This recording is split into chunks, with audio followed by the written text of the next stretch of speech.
ఒకరోజు కృష్ణదేవరాయ రాజభవనంలో ప్రత్యేకమైన వంకాయ కూర వండించారు. ఆ కూర చాలా రుచిగా ఉండింది. రాజు ఆ వంకాయ కూరను చాలా ఇష్టంగా తిన్నాడు. తిన్న తర్వాత రాజు సభలో ఉన్నవారితో ఇలా అన్నాడు: "ఈ వంకాయ కూర ఎంత రుచిగా ఉందో! వంకాయల కంటే గొప్ప కూరగా ఇంకేదీ లేదు." అప్పుడు తెనాలి రామకృష్ణ వెంటనే చెప్పాడు: "అవును మహారాజా, వంకాయలే కూరగాయల రాజు. అంత రుచిగా ఇంకేదీ ఉండదు."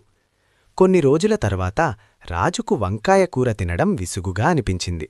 అప్పుడు కోపంగా ఇలా అన్నాడు: "ఈ వంకాయలు అసలు పనికిరావు, చాలా చెడ్డ కూరగాయ." అప్పుడు తెనాలి రామకృష్ణ వెంటనే చెప్పాడు: "అవును మహారాజా, వంకాయలు నిజంగా చాలా చెడ్డ కూరగాయ." రాజు ఆశ్చర్యపోయి అడిగాడు: "తెనాలి, కొన్ని రోజుల క్రితం నువ్వు వంకాయలను చాలా మంచివని అన్నావు. ఇప్పుడెందుకు చెడ్డవని అంటున్నావు?"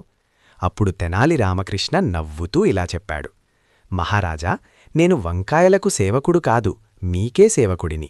మీరు ఏమి చెప్పినా అదే నాకు నిజం." రాజు తెనాలి తెలివైన సమాధానం విని నవ్వేశాడు. ఒకరోజు కృష్ణదేవరాయ రాజ్యమైన విజయనగర ఎంపైర్లో ఎలుకలు చాలా పెరిగిపోయాయి. ప్రజలు ఎలుకల వల్ల చాలా ఇబ్బంది పడుతున్నారు. అప్పుడు రాజు ఒక ఆలోచన చేశాడు. ప్రతి ఇంటికి ఒక పిల్లి మరియు ఒక ఆవు ఇవ్వాలని నిర్ణయించాడు. ఆవు పాలను పిల్లికి తాగిపెట్టి పిల్లిని బలంగా పెంచితే ఎలుకలను పట్టుకుంటుందని రాజు అనుకున్నాడు.